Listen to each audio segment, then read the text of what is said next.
Hello students, how are you? I hope all of you are fine. Student, today we are going to discuss the application of Biot-Savart law. In a previous lectures हमने discuss किया था Biot-Savart law के बारे में discuss किया था. आज उसके एप्लीकेशन के बारे में डिस्कस करेंगे कि उसके कौन कौन से एप्लीकेशन. तो Biot-Savart law के एप्लीकेशन है magnetic field due to a straight current carrying conductor and magnetic field due to a current loop.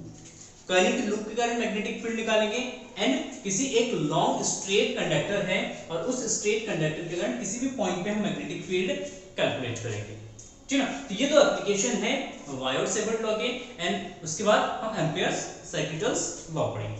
So now let's see कि अगर हमें मैग्नेटिक फील्ड फाइंड आउट करना है a long straight current carrying conductor के लिए, तो it means let us suppose we have a straight conductor of finite length. We have a straight conductor of finite length.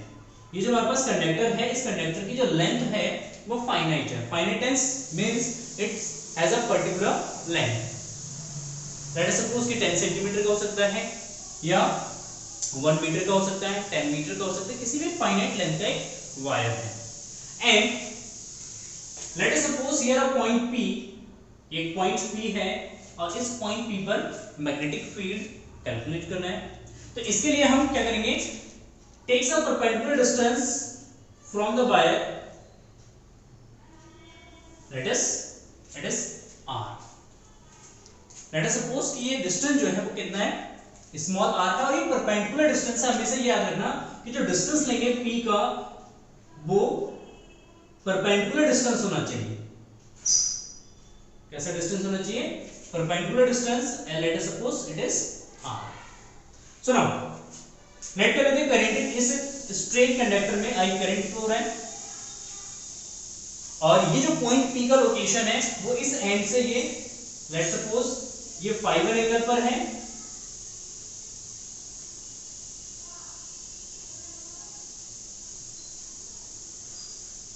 और इस and से let suppose ये angle जो है वो हमारा phi2 है और ये एंगल हमारा phi1 है. So now we have a current carrying conductor, straight current carrying conductor and Biot Savart law जब हम यूज करते हैं तो उसके लिए कंडीशन है कि आपके पास एक करंट एलिमेंट होना चाहिए. तो यहाँ पे जो हमारे पास एक स्ट्रेट करंट कैरिंग कंडक्टर है, इस स्ट्रेट करंट कैरिंग कंडक्टर को हम छोटे-छोटे पीसेस में डिवाइड कर सकते हैं, मतलब छोटे-छोटे करंट सेगमेंट में हम इसको डिवाइड कर सकते हैं. और let us suppose we have a current segment A और इसकी लेंथ जो है लेट अस सपोज ये A एक करंट सेगमेंट है और इसकी लेंथ है dl. इसकी पोजीशन ये है और इस करंट सेगमेंट से P तक की जो डिस्टेंस है लेट अस सपोज x है और इस पॉइंट से पॉइंट O से इस करंट सेगमेंट की जो लेंथ है लेट अस सपोज ये हमारा L है. ठीक, तो ये एक सिस्टमैटिक डायग्राम बनेगा हमारा magnetic field due to a straight current carrying conductor के लिए. Clear? So now let us suppose ये एंगल जो है आपका फाई है और ये एंगल आपका थीटा है. This is angle phi and this is angle theta. And now we know that OP is a perpendicular on this wire, so this angle is 90. ये एंगल आपका क्या हो जाएगा? 90 डिग्री का हो जाएगा. So now let us suppose let OP is equal to R, it is perpendicular distance, and OA is equal to L and AP is equal to X. So now conductor को हमने छोटे-छोटे current elements में divide किया है और छोटा सा current element यहाँ पे है जिसकी लेंथ है dl. So now magnetic field at point P, magnetic field at point P due to current element,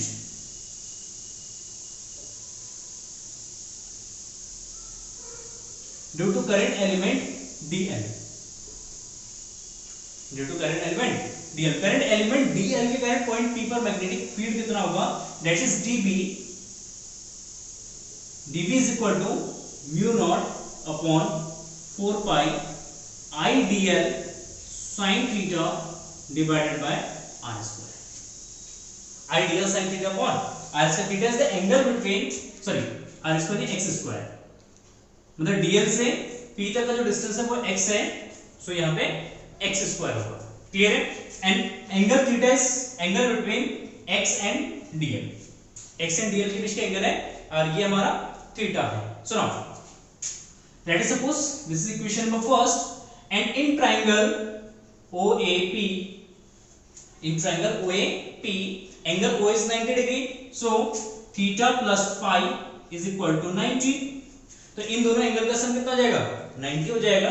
तो theta plus phi is equal to 90, then theta is equal to 90 minus phi, so now sin theta is equal to sin 90 minus phi, sin 90 minus phi is equal to cos phi, that is equal to cos phi. तो sin theta is equal to cos phi हो जाएगा। बहुत बढ़िया, sin theta is equal to cos phi. Next यहाँ पे x square, then x का value find out करने के लिए let us suppose this angle is phi, अगर ये फाई है तो ये हमारा हाइपोटेन्यूज हो जाएगा, ये बेस हो जाएगा और ये परपेंडिकुलर हो जाएगा। So now cos phi is equal to base upon hypotenuse, then it is OP upon hypotenuse is AP, then r by x, then यहां से x कैलकुलेट करेंगे, then r by cos phi. देखिए ये calculate क्यों कर रहे हैं, क्या रीजन है? डेरिवेशंस को याद रखने का सबसे सिंपल मेथड ये होता है कि हमेशा हम नोन फैक्टर्स की तरफ जाते हैं। किसकी तरफ जाते हैं? नोन फैक्टर्स में जिस फैक्टर्स को या जिस क्वांटिटी को हम इजीली मेजर कर सकते हैं। किस क्वांटिटी को मेजर कर सकते हैं? हम यहाँ पे r को मेजर कर सकते हैं कि कितने परपेंडिकुलर डिस्टेंस पर है, उसको मेजर कर सकते हैं, और किसको मेजर कर सकते हैं? phi1 एंड phi2 एंगल को मेजर कर सकते हैं। phi1 एंड phi2 एंगल को इजीली क्या कर सकते हैं? मेजर कर सकते हैं, और ये कांस्टेंट भी होगा, r का वैल्यू कांस्टेंट होगा, phi1 एंड phi2 का वैल्यू कांस्टेंट होगा। इट मींस जो मैग्नेटिक फील्ड निकलेगा हमारा वो r phi1 एंड phi2 के टर्म्स में निकालेंगे। तो इसलिए हम इतना क्या करें, इसमें कैलकुलेशंस कर रहे हैं।